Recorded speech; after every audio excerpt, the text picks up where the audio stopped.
እዙይ ድምጽ ራዲዮ ኤረናዩ ዕለታዊ ዜና መንግስቲ ኤርትራ ዘካይዶ ዘሎ መግሃዝ ኩሉ ዓይነት መሰላት ደው ክሳብ ዘብል ብውድብ ሕብራት ሃገራት ዝቆመት መርማሪት ጉጅለ ስርሓ ክትቅጽል ኣለዋ ክብል ሂማን ራይትስ ዎች ተሓሳሲቡ።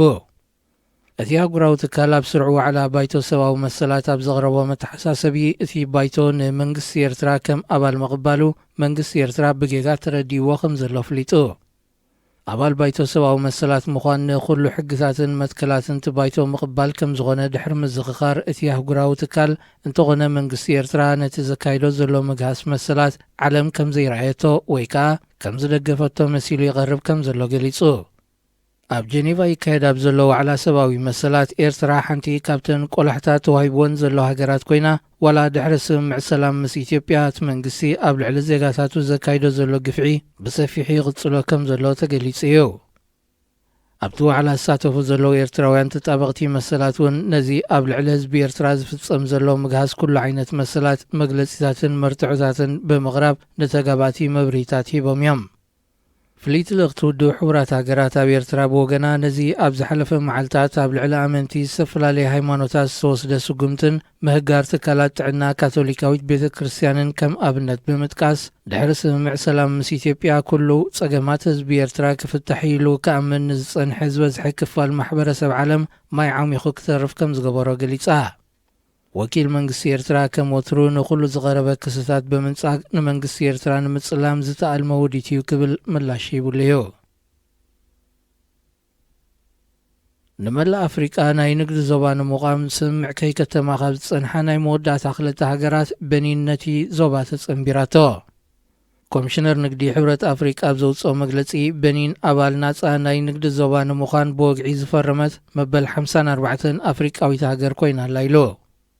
ናይጄርያ ኤርትራን በኒንን ብዘይ ዝኾነ መግለጺ ነቲ ሕብረት ከይተጸንበሮ ድሕሪ ምጽናሕ ናይጄርያ ስጋኣት ብሕታውያን ኣውፈርቲ ኣብ ግምት ብምእታው ተደናጉያ ከም ዝጸንሐት ብምሕባር ክትፈርም እንከላ በኒን ግና ንምድንጎያ ዛጊት መግለጺ ሃበትሉን።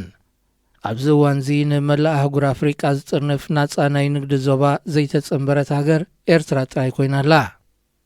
እቲ ዝምስረት ናጻ ናይ ንግዲ ዞባ ካብን ናብን ሃገራት ኣፍሪቃ ዝካየድ ንግዲ ስማዊ ወይ ከዓ ናጻ ካብ ቀረጽ ክኸውን እንከሎ ምንቅስቓስ ደቂ ሰብካ ብናጽነት ዝፈቅድ እዩ።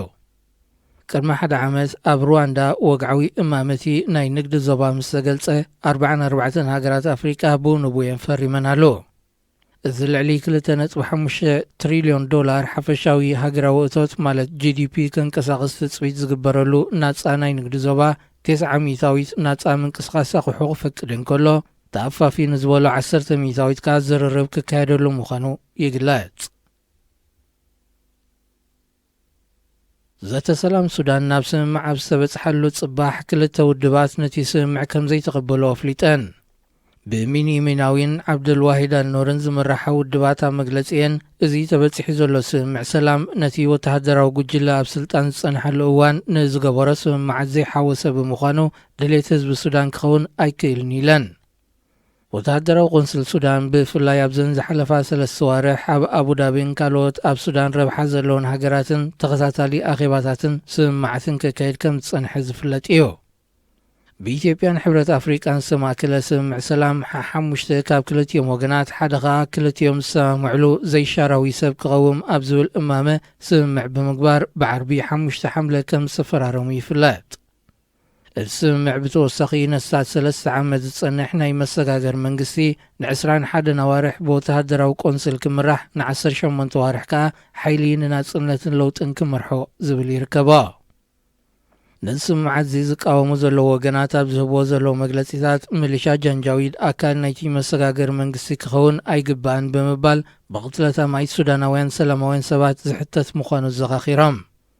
እቲ ንኣዋርሕ ናይ ሓባር ነጥቢ ምብጻሕ ተሳኢንዎ ዝጸንሐ ንቤት ምኽሪ ዝምልከት ጉዳይ ድሕሪ 3 ዋርሕ ኣብ ዝጅመር ዘተ ክረኣይ ምዃኑ ይግለጽ። ከም ዝፍለጥ ወተሃደራዊ ጉጅለ 67% ናይቲ ቤት ምኽሪ ወናብር ክውንን እዩ ዝጠልብ ዘሎ። ክቡራት ሰማዕትና ዜና ዝተፈጺሙሎ እዚ ድምጽ ራዲዮ ኤረናዩ